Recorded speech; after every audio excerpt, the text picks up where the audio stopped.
Welcome to our regular news video. This week, we bring you 2 new updates from the Spider-Man universe. In addition, we provide you with an extra-large news report on Deadpool 3, where you can find out who the new bad guy in the upcoming film could be and what the already completed script for the Deadpool Christmas movie is all about.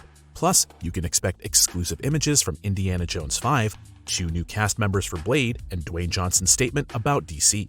And finally, there's some great news about our website, KinoCheck.com. So, get ready for this week's news.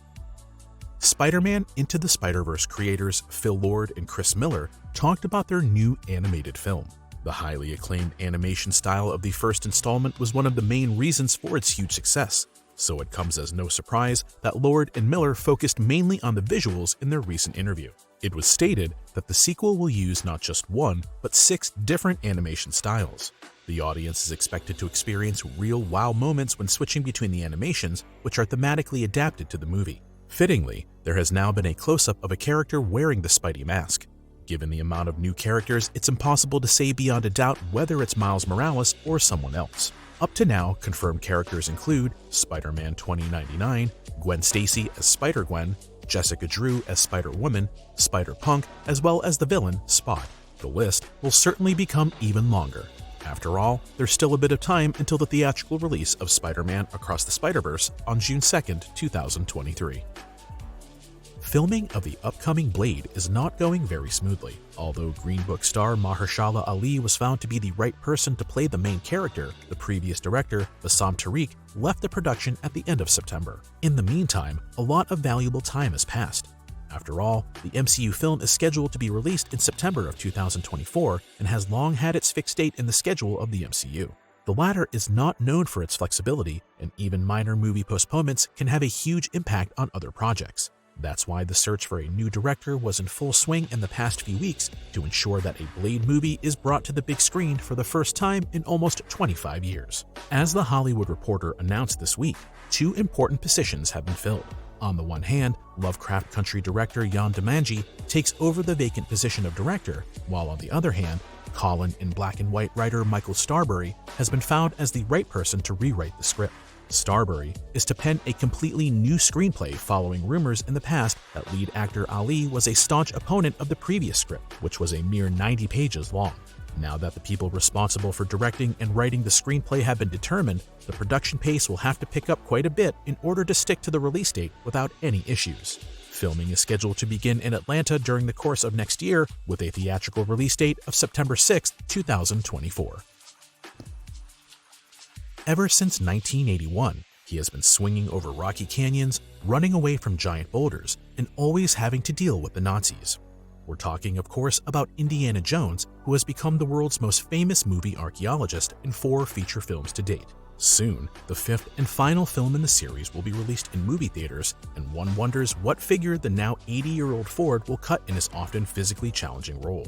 A first public trailer was unfortunately not yet granted to the fan community.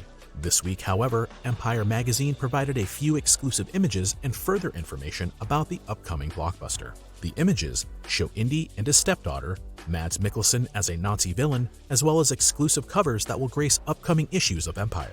Additionally, there were some exciting details about Indiana Jones 5. As you can already tell from the secret set shots, as well as Mads Mikkelsen's character, Indiana Jones will once again meet some Nazis. However, the film is actually set in 1969, and thus almost 25 years after the Third Reich.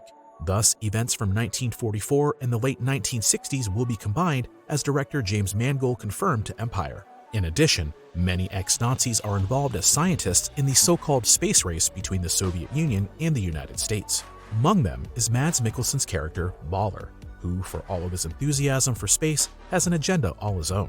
For the opening sequence, a kind of flashback to the Raiders of the Lost Ark times is planned, for which the main character is digitally rejuvenated.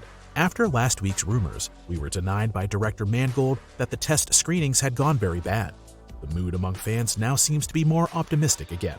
We are excited to see the cast around Harrison Ford as Indy, Phoebe Waller-Bridge as Helena, Mads Mikkelsen as Baller, and John Rhys Davies as Sala. The trailer will probably be released within the next couple of days or weeks. Indiana Jones 5 is then scheduled to open in theaters on June 30th, 2023. Only a few weeks ago, it was confirmed that Hugh Jackman would return as Wolverine in the upcoming Deadpool 3.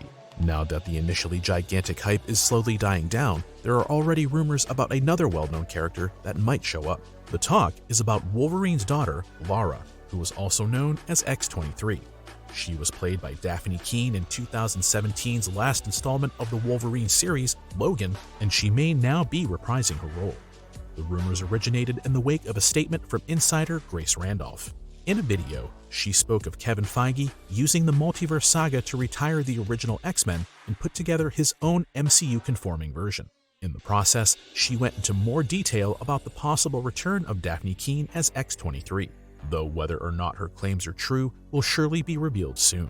Others assume that Keane will not appear until Avengers: Secret War. However, this theory should equally be taken with a grain of salt. Other news about Deadpool 3 concerns Lady Death, who is considered to be the antagonist of the X-Men and Wolverine. As part of the casting for Deadpool 3, the search is said to have begun for an actress between the ages of 30 and 50 to play a major antagonist in the film, fighting against Wolverine and Deadpool. Lady Death is an extremely powerful character and, as her name suggests, is the personified Death who is capable of manipulating time and reality. In the comics, she also had a special relationship with Deadpool and Thanos. The latter in particular was hopelessly in love with her. She, on the other hand, was more attracted to Deadpool since he is immortal and Lady Death therefore had no chance of getting a hold of his soul. Another possibility would be Yuriko Oyama, aka Lady Deathstrike, who has a very similar name and is also under discussion. Her last appearance was in X-Men 2, which was almost 20 years ago. At the moment, there is a lot of speculation among fans, and it is not quite sure who will be right in the end. The third and final piece of news from the franchise is not so much about the upcoming third Deadpool movie, but one that has already been written but will probably never come out. It is a Christmas special that lead actor Reynolds has put on paper together with producers Rhett Reese and Paul Wernick. Reflections on the film are said to have taken place prior to the Disney acquisition of Fox, but were left behind during the Disney merger. Whether and in what context this film will possibly be produced after the release of Deadpool 3 is unclear. For now, we have to wait for the theatrical release of the third Deadpool movie, which is scheduled for November 8, 2024. Which Deadpool news were you most excited about this week, and who could you easily imagine in the female villain role? Let us know in the comments. It has been known since September of 2020 that Sony is working on several series for various Spider-Man characters, in addition to the cinematic expansion of the Sony Spider-Man universe. As was recently made known, the first series project is now being set in motion. It is titled Silk Spider Society and deals with the eponymous Marvel heroine Cindy Moon, aka Silk. She shares a similar fate to Peter Parker, as she too was bitten by a radioactive spider. Likewise, she develops some spider-like superpowers and even has a very special connection to her male counterpart, Peter Parker, which will surely be addressed in the series. Silk is one of the newer Marvel characters and was created by Dan Slott and Humberto Ramos. She has, however, previously made appearances in Spider-Man: Homecoming and Avengers: Infinity War, where she was played by Tiffany Espenson. It is not clear whether she will return to her role or whether they will recast the superheroine. The first of many Spider-Man spin-offs from Sony will be showrun by Angela Kang, who currently occupies the same position on The Walking Dead. The script was penned by Dash and Lily writer Lauren Moon, while the series will be produced by Spider-Man Across the Spider-Verse creators Phil Lord and Chris Miller. The series is expected to run in the United States on MGM+. Depending on how quickly further cast and crew signings progress, an early 2024 release date seems likely. When Hollywood star Dwayne Johnson uploaded an almost 7-minute video on Wednesday, many asked themselves what important things the 50-year-old had to say. First, he praised his film Black Adam, which is currently playing in theaters, and the fact that the Justice Society of America is now known to a wider audience thanks to him. However, this was followed above all by sharp words in the direction of former DC management. According to him, it was inexplicable and equally unforgivable that the studio did not bring back Henry Cavill as Superman earlier. Through years of persuasion, he said, he and Danny, as well as Hiram Garcia of his production company, 7 Bucks, succeeded in bringing back Henry Cavill into the DC universe. One of Johnson's biggest rivals within DC was Walter Hamada, who was still the president of DC until a few weeks ago. Now that Hamada has moved on to Paramount Pictures, nothing stands in the way of a Man of Steel sequel with Cavill, due largely to Johnson's relentless efforts. Many fans will surely appreciate this, as Cavill is an absolute favorite among fans and shaped the character of Superman in a similar manner to Christopher Reeve in his early days as Clark Kent. We are definitely looking forward to the upcoming movie around Cavill's Superman and are looking forward to more updates. A release date has not been fixed yet. An awesome new feature awaits you on our website, KinoCheck.com.